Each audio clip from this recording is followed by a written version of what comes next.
তিন প্রকার ব্যক্তিকে ফিতরা দিলে ফিতরা আদায় হবে না, তারা যতই গরিব হোক না কেন।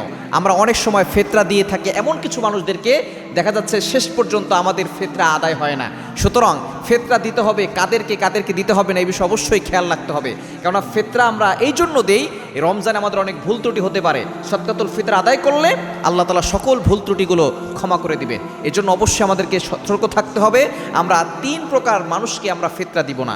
নাম্বার ওয়ান, এক নাম্বার হচ্ছে যারা ধনী ব্যক্তি, তাদেরকে আপনি ফিতরা দিতে পারবেন না। যাদের অ্যাবিলিটি আছে, সামর্থ্য আছে, যারা নিসাব পরিমাণ মালের মালিক, তাদেরকে যদি আপনি ফিতরা দেন তাহলে আপনার এই ফিতরা আদায় হবে না। দ্বিতীয় নাম্বার হচ্ছে যারা আপনার অধীনস্থ, যাদের দায়িত্ব আপনার উপরে ওয়াজিব, যেমন আপনার মা, আপনার বাবা, আপনার সন্তান এবং তার সন্তান, অর্থাৎ আপনার নসবে যারা আছে, আপনার উপরে অর্থাৎ আপনার বাবা, তার বাবা অর্থাৎ আপনার দাদা, এবং আপনার নিজে, আপনার সন্তান এবং তার সন্তান, এদেরকে যদি আপনি জাকাত দেন তাহলে কিন্তু আপনার জাকাত আদায় হবে না। যদি ফিতরা দেন আপনার ফিতরা আদায় হবে না। আপনার বাবা মা যতই গরিব থাকুক না কেন, যারা আপনার নিচে আছে, আপনার সন্তান, তারা যতই গরিব থাকুক না কেন, যদি আপনি তাদেরকে এই ফিতরার টাকা দেন তাহলে আপনার ফিতরা আদায় হবে না। এবং তিন নাম্বার প্রকার হচ্ছে অমুসলিম ব্যক্তিকে ফিতরা দিলে ফিতরা আদায় হবে না। সুতরাং এই বিষয়ে অবশ্যই আমাদেরকে সতর্ক থাকতে হবে, আমাদের ফিতরা যাতে করে বাতিল হয়ে না যায়।